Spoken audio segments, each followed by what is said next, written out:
বাংলাদেশে জাতীয় নির্বাচন নিয়ে সরকারের দৃঢ় অবস্থানের কথা আবারও জানালেন আইন উপদেষ্টা অধ্যাপক আসিফ নজরুল। তিনি জানিয়েছেন, আগামী ফেব্রুয়ারিতেই জাতীয় নির্বাচন অনুষ্ঠিত হবে। এর পরপরই বিদায় নেবে অন্তর্বর্তী সরকার। মঙ্গলবার সচিবালয়ে সাংবাদিকদের এক প্রশ্নের জবাবে আসিফ নজরুল বলেন, নির্বাচন আয়োজন সরকারের সাংবিধানিক দায়িত্ব, কোনো রাজনৈতিক দলের নয়। সরকার ইতিমধ্যেই সব কার্যক্রম সেই লক্ষ্য মাথায় রেখেই এগিয়ে নিচ্ছে। আমরা মাথায় রেখেই চলছি ফেব্রুয়ারিতেই নির্বাচন, আর আমরা ফেব্রুয়ারিতেই চলে যাব। এক প্রশ্নের জবাবে তিনি বলেন, রাজনৈতিক দলগুলো নানা উদ্দেশ্যে নানা বক্তব্য দিয়ে থাকে, তবে এগুলো রাজনৈতিক প্রক্রিয়ারই অংশ এবং এতে নতুন কিছু দেখার নেই।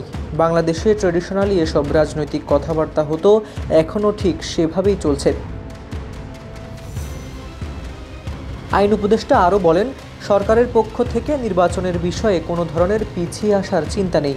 তিনি প্রধান উপদেষ্টাকে উল্লেখ করেন একজন বিশ্ব পর্যায়ের নন্দিত মানুষ হিসেবে।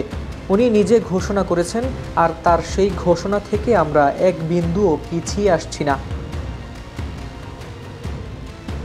এ সময় তিনি দুর্নীতি দমন কমিশন এবং নির্বাচন কমিশন সংস্কার নিয়েও কথা বলেন। তার দাবি, আগামী 2 মাসের মধ্যেই এই দুটি সংস্থার সংস্কারের জন্য আইন প্রণয়ন করা হবে। জাতীয় নির্বাচন ঘিরে যখন রাজনৈতিক অঙ্গনে উত্তাপ বাড়ছে, তখন সরকারের পক্ষ থেকে আসা এই বার্তা আরও একবার স্পষ্ট করল, আগামী ফেব্রুয়ারিতেই হবে নির্বাচন এবং সেই প্রক্রিয়া এখন পূর্ণ গতিতে এগিয়ে চলছে। মুকিতুর রহমানের রিপোর্টে হাবিবুর রহমান নিশান, খবর সংযোগ।